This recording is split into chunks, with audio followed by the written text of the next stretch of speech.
प्रधानमंत्री नरेंद्र मोदी ने ब्राजील में G20 समिट के मंच से दुनिया में जारी संघर्षों की वजह से आने वाले खतरे के लिए आगाह किया है। पीएम मोदी ने अपनी चिंताएं जाहिर करते हुए 3F के संकट पर फोकस किया। पीएम मोदी ने कहा कि वैश्विक संघर्षों की वजह से खाद्य, ईंधन और उर्वरक यानी फूड, फ्यूल और फर्टिलाइजर्स संकट से ग्लोबल साउथ के देश सबसे ज्यादा प्रभावित हैं और G20 को उनकी चिंताओं और जरूरतों को प्राथमिकता देनी चाहिए।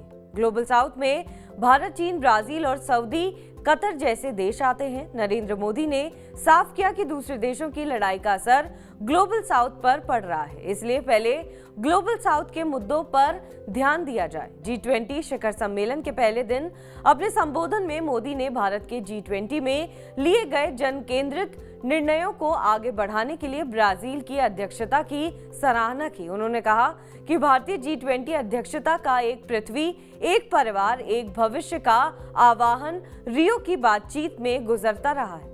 प्रधानमंत्री ने सामाजिक समावेशन और भूख गरीबी के खिलाफ लड़ाई पर हो रहे G20 के सत्र में कहा कि मैं ये कहना चाहूंगा कि वैश्विक संघर्षों की वजह से खाद्य, ईंधन और उर्वरक संकट से ग्लोबल साउथ के देश सबसे ज्यादा प्रभावित हैं। इसलिए हमारी चर्चा तभी सफल हो सकती है जब हम ग्लोबल साउथ की चुनौतियों और प्राथमिकताओं पर ध्यान दें।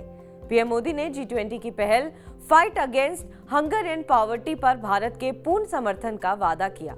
एक्सपर्ट पोस्ट में उन्होंने लिखा कि भारत इस प्रयास को पूर्ण समर्थन देने का आश्वासन देता है। प्रधानमंत्री ने अफ्रीका और अन्य जगहों पर खाद्य सुरक्षा को मजबूत करने के लिए भारत की ओर से उठाए गए कदमों के बारे में बताते हुए कहा कि 800 मिलियन से ज्यादा लोगों को मुफ्त में खाद्यान्न दिया जा रहा है। 550 मिलियन लोग दुनिया की सबसे बड़ी स्वास्थ्य बीमा योजना का फायदा उठा रहे हैं। उन्होंने आगे कहा कि अब 70 साल से ज्यादा उम्र के 60 मिलियन वरिष्ठ नागरिक भी मुफ्त स्वास्थ्य बीमा का लाभ उठा सकेंगे। बहरहाल इस खबर पर आपका क्या कुछ कहना है, हमें कमेंट करके जरूर बताएं।